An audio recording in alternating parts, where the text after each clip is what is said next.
नमस्कार साथियों, आप सबका स्वागत है हमारे हॉर्स डिस्कवरी चैनल पर। और आज हम उपस्थित हैं हथुरम के जो हॉर्स ग्राउंड में। यहाँ जो कल ही रेस होने वाली है, तो जो आपकी स्क्रीन पर जो शो हो रहा है, ये घोड़ा शहीद भाई का है, जो न्यू एकता कमेटी के सदस्य है। और ये घोड़ा भी इस रेस में पार्टिसिपेट कर रहा है, जो 30 वाली 30 की स्पीड की जो रेस होगी उसमें ये भाग ले रहा है। और बहुत तालमेल के साथ अच्छा चल रहा है। तो देखिए वीडियो एंड तक, like and subscribe and share ज़रूर करें। और बहुत शानदार ये बच्चा चल रहा है। इस घोड़े का नाम है कारियल।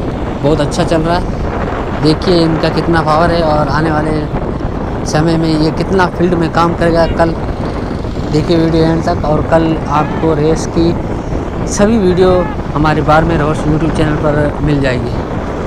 तब के लिए धन्यवाद और इजाज़त दीजिए एक और नई वीडियो के साथ।